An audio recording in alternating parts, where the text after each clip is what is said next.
Welcome friends, आप सभी का स्वागत करता हूं आईएनटी स्टडी इस चैनल पर। दोस्तों, मैं आज आपको एम्प्लॉय कॉस्ट कंट्रोल के बारे में बताऊंगा और एम्प्लॉय कॉस्ट कंट्रोल क्या होता है और असल में जो एम्प्लॉयज़ होती हैं उनको सैलरी कैसे दी जाती है और उनका अटेंडेंस और उनका टाइम वेस्ट कैसे कैलकुलेट की जाती है, इसमें इसमें देखेंगे। दोस्तों जो भी यहाँ लिखा हुआ है ये सिर्फ कंपनियों में फॉलो होता है। रियल लाइफ में मतलब ऐसा होता है जो गवर्नमेंट में होता है ना, गवर्नमेंट में ऐसा नहीं होता। आप टाइम वेस्ट करो, कुछ भी करो, वहाँ चलता है, बट कंपनी में ऐसा नहीं होता। कंपनी में तुम एक्यूरेट टाइम पर वहाँ वहाँ वहाँ वहाँ आपका सिग्नेचर या थंबनेल, अब तो डिजिटल हो चुका है। आपका जो भी अटेंडेंस होगा वो थंबनेल पे ही होगा, क्योंकि एक्यूरेट टाइम पर जब भी आएंगे वो थंबनेल होगा, नहीं तो वो थंबनेल नहीं होगा। अब थंबनेल की सिस्टम आ चुके सारी जगह, सब कंपनी में अब थंबनेल ही है। और अभी लगता है गवर्नमेंट में भी थंबनेल आ चुका है, लगता है।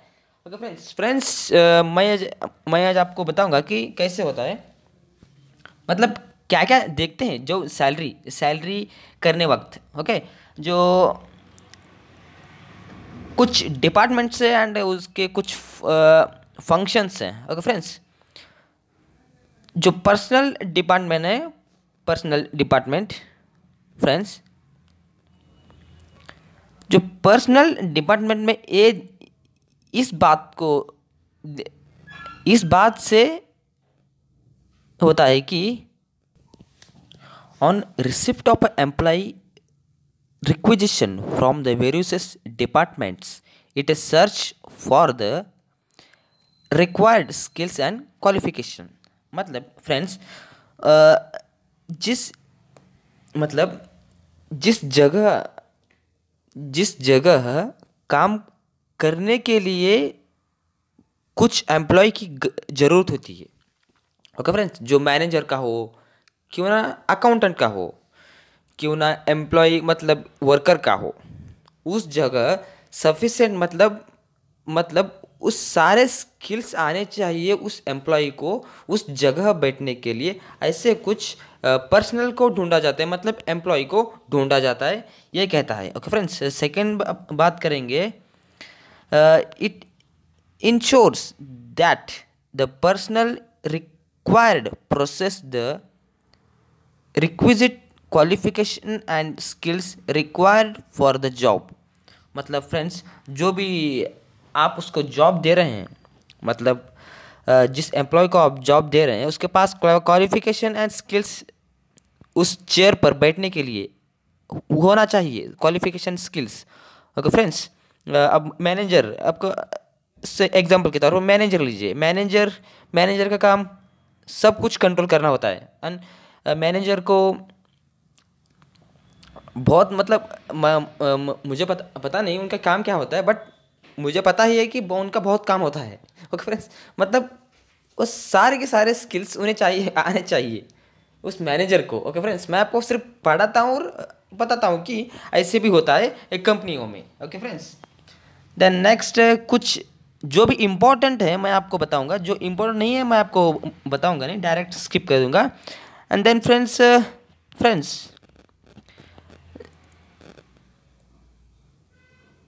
फ्रेंड्स जो थर्ड पॉइंट है, उनको जो भी होगा, जो एम्प्लॉयज़ को ट्रेनिंग दे देना पड़ता है प्रॉपरली, जो भी उनका ट्रेनिंग दे देना पड़ता है। उनको नहीं आता तो अब मैं मैनेजर समझो, मैं सिर्फ मैनेजर के लिए अपेयर हो चुका हूँ, मतलब वहाँ का काम मुझे नहीं आता, बट उस जो काम तुझे नहीं आता बट उस मैनेजर को नहीं आता है, वो काम उसे सीखना चाहिए। मतलब उसे हम ट्रेनिंग देना चाहिए कि हाँ बाबा, ऐसे काम करते हैं, हाँ, और ऐसे काम करो, मतलब उसे ट्रेनिंग, परफेक्टली ट्रेनिंग दी जाती है कि काम ऐसे करते हैं। ओके फ्रेंड्स, चलो फ्रेंड्स, लास्ट वाला इम्पोर्टेंट लगता है, evolution of a performance of a time to time. मतलब फ्रेंड्स, ये एक बहुत इंपॉर्टेंट है। जो भी आप जो पर्सन को ले रहे हैं ना, वो टाइम टू टाइम होना चाहिए। मतलब जो भी आप जिस पर्सन को ले रहे हैं उस टाइम में, इस टाइम पीरियड में ही होना चाहिए। ओके फ्रेंड्स, सेकंड आते हैं कि क्या है सेकंड। सेकंड फ्रेंड्स यहाँ है, सेकंड सेकंड यहाँ है, मैं आपको दिखाऊंगा सेकंड कहाँ है। सेकंड यहाँ है। ओके, सेकंड जो वर्कर्स हैं, मतलब engineering and workers study department. Okay friends, ये जो इंजीनियरिंग की जो डिपार्टमेंट है, इस डिपार्टमेंट को आप हम देख रहे हैं, सिर्फ इम्पोर्टेंट की ही देखेंगे friends. Proper plan and specification for each job, ये कुछ इम्पोर्टेंट नहीं लगता है। जो फ्रेंड्स सिर्फ एक वर्कर का डिपार्टमेंट है, मतलब जो भी हम जिस इंजीनियर को वर्क दे रहे हैं, मतलब जो एक मैन्युफैक्चरिंग का प्रोडक्ट है, उस प्रोडक्ट को बनाने के लिए सिर्फ इंजीनियर को लोगों को ही आता है। उनको वहाँ पर जितने वर्कर्स हैं, सॉरी जितने वर्कर्स लगेंगे उतने वर्कर्स वहाँ चाहिए। ओके फ्रेंड्स, देन फ्रेंड्स यहाँ पर आएगा एंड फ्रेंड्स जो भी मतलब फ्रेंड्स इसको engineering and workers study department एक्यूर बताना हो, तो जो भी आप वर्कर को लेना चाहते हैं उस वर्कर की ही बात कर रहे हैं यहाँ। ओके, ये जो सारा पॉइंट है उस सिर्फ सारा पॉइंट जो सिर्फ एक वर्कर को लाने के लिए और उससे क्या क्या करना चाहिए, ये सिर्फ वर्कर की बारे में है, जो इंजीनियर को लाना है और उन्हें काम पर लगाना है। ओके फ्रेंड्स, थर्ड पॉइंट लगता है, थर्ड पॉइंट क्या है, time keeping and department. Time keeping and department है यहाँ यहाँ फ्रेंड्स, यहाँ राइट। मैं आपको यहाँ गोल मार चुका हूँ, राउंड मार चुका हूँ, वहीं पर है टाइम कीपिंग एंड डिपार्टमेंट्स है friends. Time keeping and departments क्या होता है फ्रेंड्स, देखिए फ्रेंड्स, जो एम्प्लॉई कितने वक्त पर कंपनी में आता है और कितने वक्त कंपनी में काम करता है, इसे हम टाइम कीपिंग डिपार्टमेंट बोलते हैं फ्रेंड्स। आपको पढ़कर ही सुनाता हूँ। Considered with the maintenance of attendance records. Okay friends, time keeping, time spend by an employee on various jobs, मतलब अलग अलग जॉब पर अलग अलग एम्प्लॉयज़ होंगे और अलग अलग टाइम्स स्पेंड करेंगे, मतलब टाइम वेस्ट करेंगे। बहुत होते हैं फ्रेंड्स। एग्जाम्पल के तौर पर मैं आपको बताऊंगा, यहाँ है कंपनी है और यहाँ है थंबनेल करना। थंबनेल यहाँ कर चुके, मतलब जो अटेंडेंस देना था वहाँ दे चुके हैं, और यहाँ कंपनी है।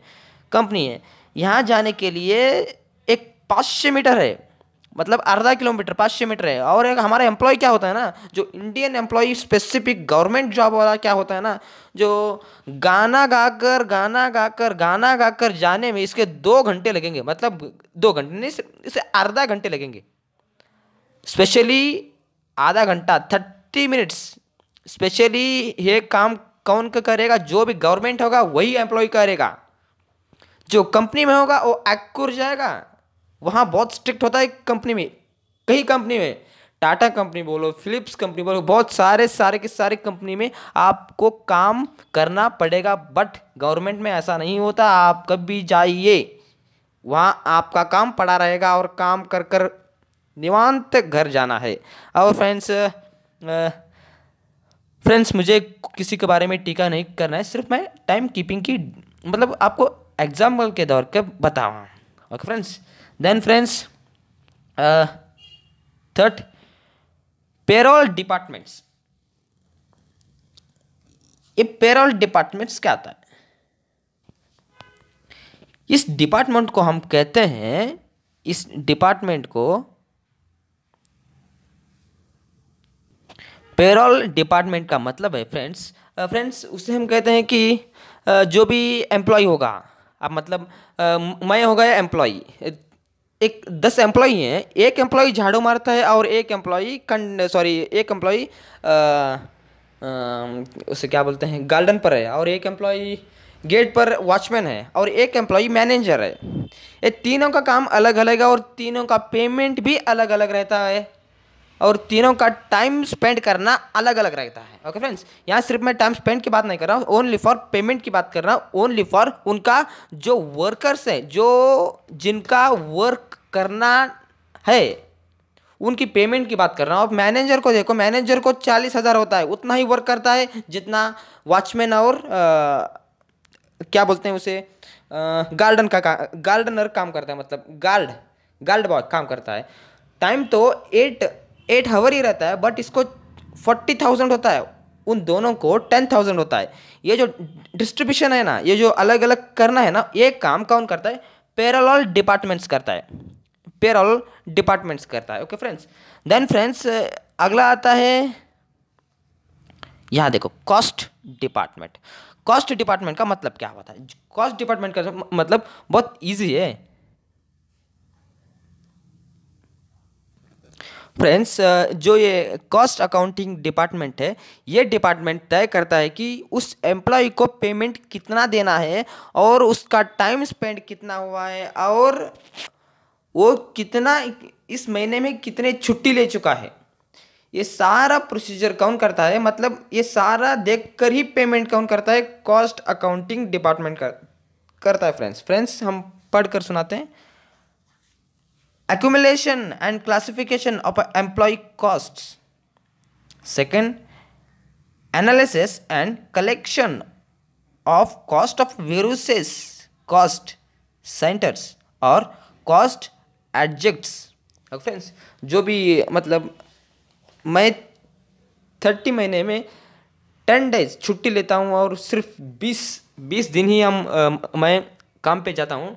फ्रेंड्स जो कॉस्ट अकाउंटिंग डिपार्टमेंट है वो क्या कहता है कि आप सिर्फ 10 डेज के लिए आपका छुट्टी है, और सिर्फ आपको पेमेंट दी जाती है, सिर्फ 20 दिन की पेमेंट दी जाती है। मतलब मुझे हर महीने, हर दिन 1000 पेमेंट रहा तो 30 दिन के लिए मुझे 30,000 होगा। ओके, और मुझे इस महीने पेमेंट सिर्फ मुझे 20,000 ही मिलेंगे, क्योंकि मैं 10 दिन छुट्टी पे था, इसीलिए मुझे पेमेंट कम मिलेगा। ओ माय गॉड, मुझे पेमेंट कम ही मिलता रहेगा। अगर फ्रेंड्स यही था एम्प्लॉय कॉस्ट कंट्रोल, इसे ही एम्प्लॉय कॉस्ट कंट्रोल कहते हैं फ्रेंड्स। जो भी एम्प्लॉय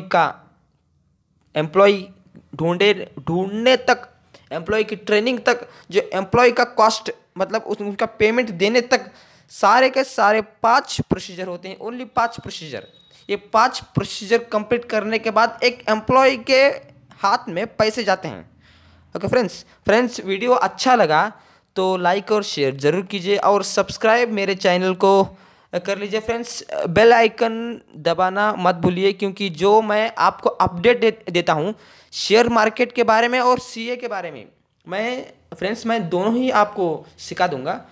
शेयर मार्केट के बारे में मुझे बहुत जानकारी है, मैं ऐसा नहीं कहता कि बहुत जानकारी, सफिशिएंट जानकारी है कि मैं आपको फंडामेंटल के द्वारा मैं आपको बता सकता हूँ कि कंपनी बेस्ट है या कंपनी में कुछ गड़बड़ है। Okay friends, thank you friends, फिर मिलते हैं।